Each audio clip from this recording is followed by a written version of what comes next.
Yeah, I mean, there's two things that I can control. It's my attitude and my effort, and what everybody else has, that's their own prerogative. Is it true that what Elway said, it took you 2.5 holes to finally ask him about passing, the Broncos passing him up? Yeah, whether it was 2 holes or two shots on the driving range, it was I brought it up pretty quickly. But no, it's he's an awesome man. Obviously a great player. Got a lot of respect for him. What's it mean to you when he says he called that is one of his biggest regrets, not drafting? I mean, hindsight's 2020. Who knows how it would have worked out? I'm just glad I'm where I'm at. How does the balance of the offensive philosophy you guys have had culture this year help you when you take face of a team like Denver on defense? You guys are not very difficult to get with defense. Yeah, I think again we call these kind of training camp type games where we've got our base set of rules. And we kind of stick with them, and we got to make sure that we're on top of our communication. But in terms of what they're going to do, we have no idea. We have a thought potentially of what could happen, but once the game goes and the first punches are thrown, you got to be able to adjust. And it's like I said, a really good team and a very good defense. I think statistically one of the best in the league. They got some absolute studs on that side of the ball. So we got to have like I said, a good week of practice, and it's going to take everybody on Sunday. Josh, how do you feel like things with Keon for the rest of the season? It seemed like he was coming out and then he had the injury. Where do you guys feel like you two are at right now? Yeah, still growing, and I think the thing with receivers and quarterbacks, there's always stuff that you can grow on, and that takes time. It takes repetition. But again, I got a good feel for what he does in our pass game, where to put some of these balls for him to go get. And he's been making some good plays for us, and we're going to need that going forward. Josh, how do you get that ultimate postseason success without changing what you've done in the regular season so far? Yeah, again, it's just we continue with the preparation that we've had all year. I think it's a quote that my college coach had. It was you dance with who brung you. We're not going to try to change anything. Don't have to do more or less. Just trying to continue and doing what we're doing, and make sure that we're, like I said, executing at a high level. As a team, what gives you guys confidence? Is it what you've done recently? Is it sample size throughout the course of the season? How do you know you guys are ready for a moment? I think it's just the belief that we have in each other, the trust that this team has, the love that this team has inside of this locker room. We're all each other's biggest supporters, and when we step on that field, we just want to see everybody play well. There's no egos, and again, it takes a tight-knit group to win a world championship and a Super Bowl, and again, that's our goal. But in terms of the belief that we have in each other, it's unwavering. I think it's your 11th playoff game, and lots of guys in the locker room have played a lot. What does that do for you, and does it give you any confidence at all in tight playoff games to be close games? Yeah. Again, I think we've had a multitude of games this year. Some that we've won by a lot, some that we've won by little, some that we've lost by little, and something that we can learn from. And I feel like we've learned from every situation this year, and it's a credit to the guys in this room and Coach McDermott for making sure that we're preaching the situational football that we tend to see throughout the league. So, it's just again, we're just trying to play well. Josh, how do you balance, like this team has stayed so loose throughout the season, and now with the playoffs being here, how do you kind of balance keeping this team's identity, but also the pressure that comes with the postseason? Yeah, we still want to be us. That's something that Coach McDermott preaches, is be you with us. Joe, he's a big believer in that too, of making sure that guys are loose and still dancing and having a good time, because at the end of the day, we get to play this game of football that we've been playing since we were kids, and it is an absolute blessing to do. And I think once you tighten up and tense up and stop having fun with it, that's when you get into some problems. So we're gonna enjoy this process. On a note of having fun, do you have a favorite dad joke from Sean this year?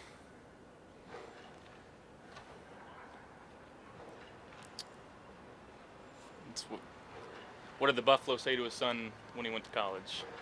Yeah, I think that obviously it's Buffalo and the Bisons and whatnot. So yeah. What is obviously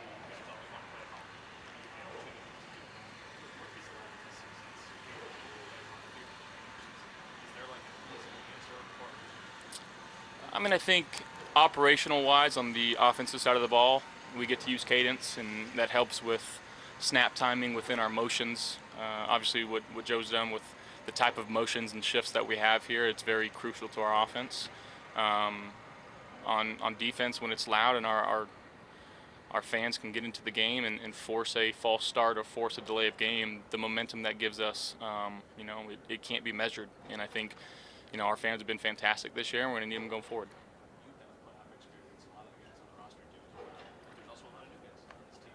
How do you let them know to embrace this challenge, this opportunity? Yeah, I mean, I think Joe kind of hit it on the nail today of we've got guys that have played 7, 8 years, 9 years in this league that haven't seen the playoffs yet. And then we've got a coach on staff who went to the Super Bowl, I think, in 2006 and didn't get back to the playoffs till, I think he said 16 or 17. So I think that was just kind of a tone of like, there's if there's 14 teams in the playoffs, what is that?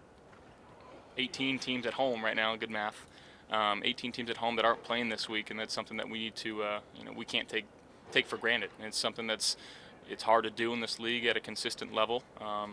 So yeah, we need to enjoy this process, and again, we're just trying to go out there and play loose and play our best football. Tough as the Broncos defense is, how much does it help build confidence going to the playoffs, knowing that you have so many options on offense based on how you guys have scored this year?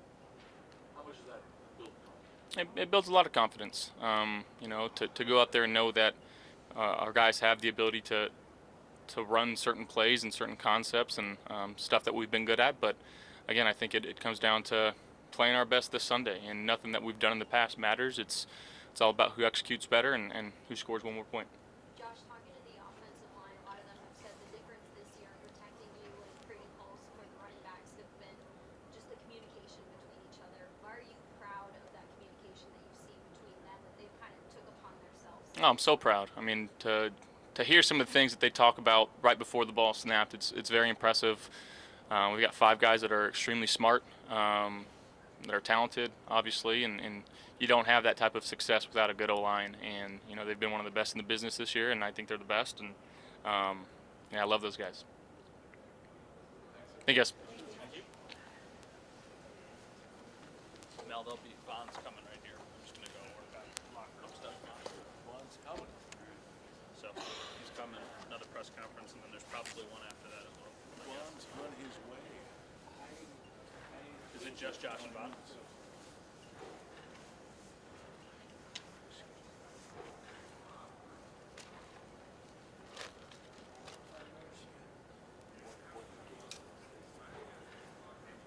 You know what, I give him credit for the dad joke. A lot of guys would have just said, I did a lot of, he actually took a moment, thought about it, and came up with it. That was a time, he made an effort.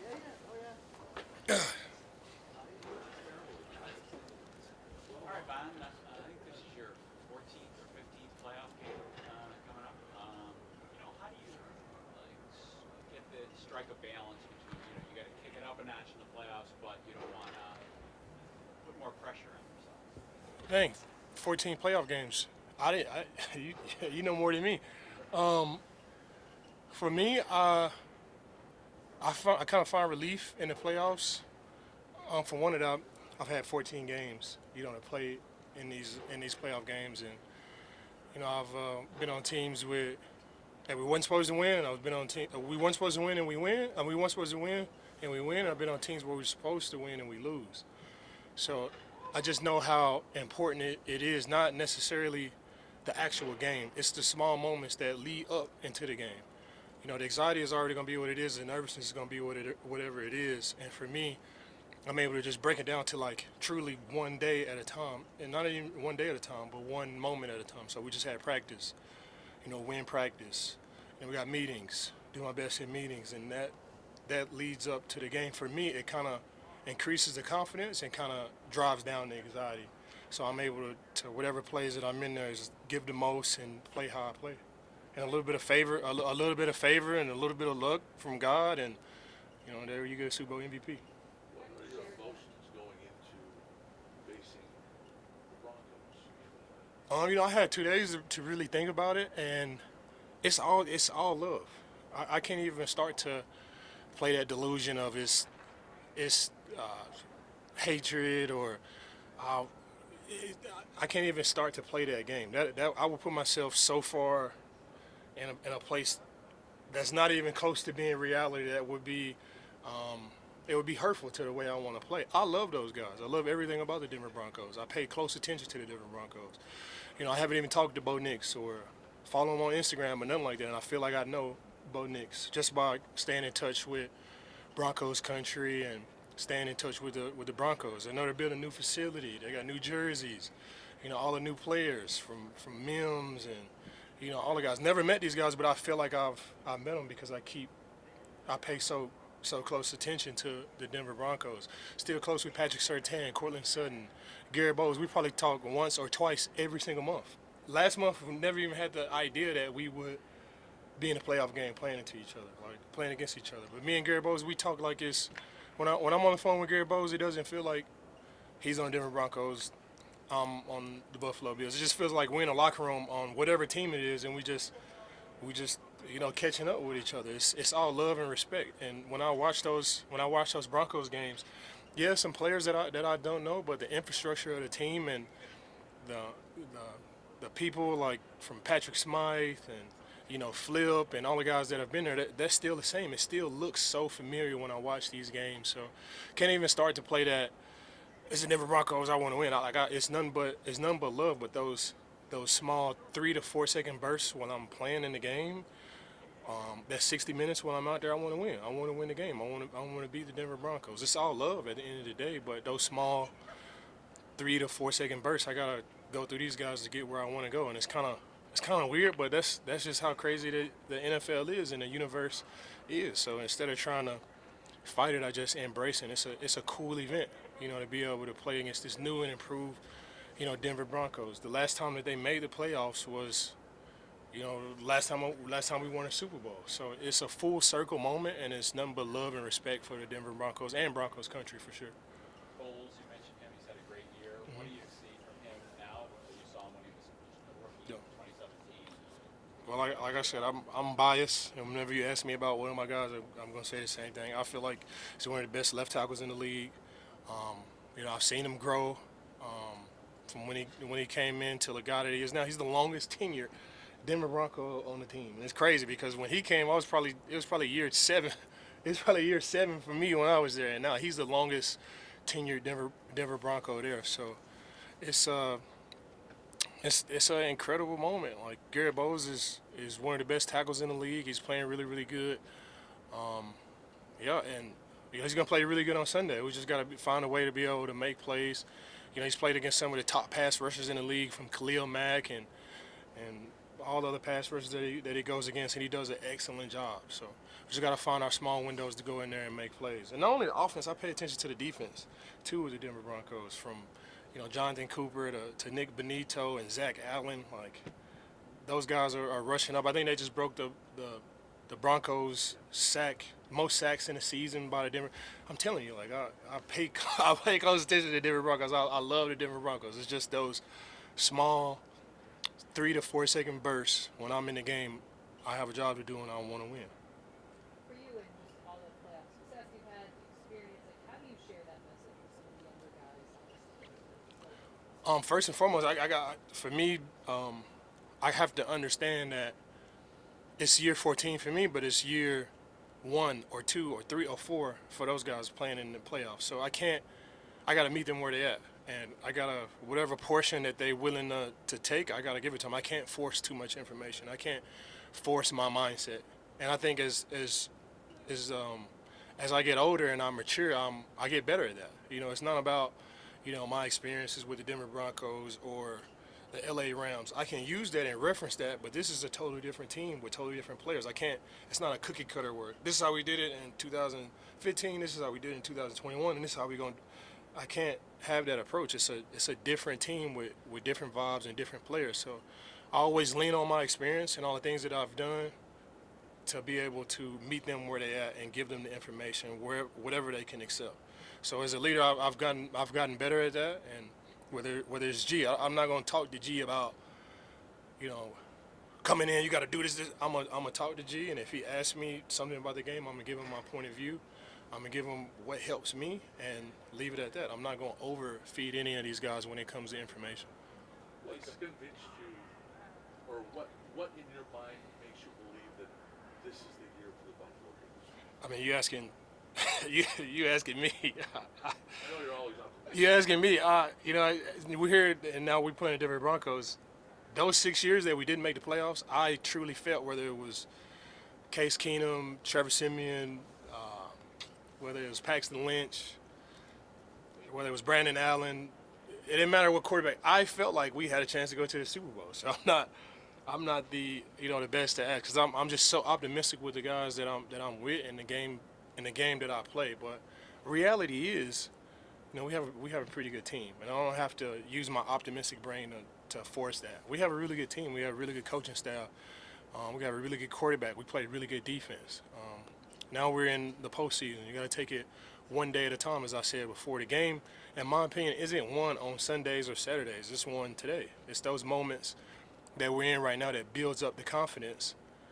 So whenever you play in a game and you hit with high pressure situations, you're in a comfortable mind state to be able to have make a half second decision faster than the other guy, or to jump on the ball, or not be nervous, or to jump the snap count, or not jump the snap count, or be stronger in the run. You're able to think clearly because you've played the game 40, 50, maybe 60 times leading up into the actual game.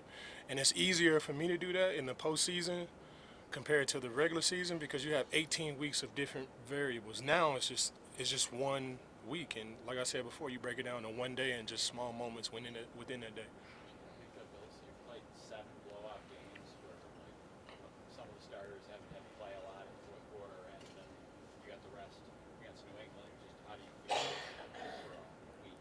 I'm rested. 19 of the season. Me personally, I'm rested. I played 3 snaps versus the New England Patriots, and the week before I played 14 snaps. And most of these snaps are pass rushing situations where it's me delivering, the contact, not somebody else running against me or making tackles. If I have 4 tackles in a game, it's probably 3 sacks and 1 tackle for loss. So, I'm not a whole lot of pressure on my body, and it's just a testament to the type of guys that we have here and the rotation that we have. And I'm fresh and I'm ready to go. I'm ready to go out there and play as much as I need to play, or as little as I need to play to get the win. Whether it was after wins or losses during the regular season, where Sean and you guys in the locker room say it came down to the trenches, it came down to up front. How much of is it that simple in the playoffs that it just comes down to who wins up front? Yeah, I'm not giving any betting advice. I'm not, especially not talking about this game, but just football in general. Like, a clear indicator, a really good indicator of who's going to win the game is the offensive line, defensive line combination. Like, especially when you start the game, because some offensive lines or some defensive lines are expected to win those matchups, and then you watch the game and it's a little soft here and it's a little soft there, it's a little firm here, it's a little firm there. But the clear indicator of who's going to win the game is the offensive line, defensive line combination. And we have one of the best offensive lines here in this league. It's a little tougher to decide this week versus the Denver Broncos, because they have a really good offensive line, a really good defensive line as well. But we have a really good offensive line and a very good defensive line as well. And, that's a clear indicator of who's going to win the game, especially at the start of the game. Is it soft on these? Are these runs just 2 yards, or are they making contact at 2 yards and it's falling for 7 yards? That's the offensive line being nasty and creating those extra yards. So really don't know what's going to happen now, but a clear indicator of who's going to win is that offensive line, defensive line combination. I like that. I like the pressure being on us. I can control that. I would want it to be a variable where I can control. Like, if it was wide receiver, cornerback play, then it's feel like, okay, I can only do so much. But if it's all on me and my guys, then we control the game, and I feel peace with that, knowing that all I have to do is do my job and we'll be all right. Elway, John Elway is good as anybody. He regretted. He admitted regretting passing on Josh. Yep. Like in 2018 this summer. And what do you make of that, and how Josh has kind of welcomed people who doubted him and showed them wrong? It's crazy that John Elway just not realizing that in 2025, 24. I knew that in 2019. No, but we made a great pick with Bradley Chubb. We made a great pick with Bradley Chubb, but obviously hindsight is 2020. I'm sure if Elway had that back, we had a chance to get Kyle Shanahan as well, and it was just too perfect. You had Daddy Shanahan was there, won 2 Super Bowls, and Kyle Shanahan, and now we get Kyle Shanahan and Josh too. It might have just been too perfect for him to make that decision. Sometimes the easiest decisions are the hardest ones to make. But I don't think he made a bad decision with Bradley Chubb. Bradley Chubb was a great player, and Case Keenum was our quarterback. He just came off of the Minnesota Miracle as well. So I don't think that was a mistake. But obviously we had a chance to get Josh Allen and had Kyle Shanahan, and we went with Coach Vance Joseph too. Coach Vance Joseph is one of my favorite coaches ever, hands down. So definitely not any mistakes, but hindsight is always 2020, and regret will eat you up till you old in age. And I don't think he really regrets it because, like I said, Bradley Chubb was a great pick, but seeing what Josh Allen is and what he panned out to be and what he still can be, I think any GM that passed him up in that draft was like, man, we could have got him. Vaughn, why is Greg ready to be a difference maker in the playoffs this year? I think because he's shown it. He's shown it before. He's at 18 weeks to really build up that confidence. It's not like he's been a mediocre player. Now it's the playoffs, and now he's going to turn it up. He's been our best player on defense this whole entire season, and I think that confidence it'll wrap around his morale and his self-esteem, and he'll be able to go out there and be the player that we all know he can be. He's been super close on a lot of making a lot of big plays, and he's been there on a lot of big plays. And just for some odd reason in the playoffs, especially in the NFL, those one-game seasons it just brings out the most in players, and I'm anxious and excited to see that next step that Greg takes naturally. Thanks, guys. Appreciate you.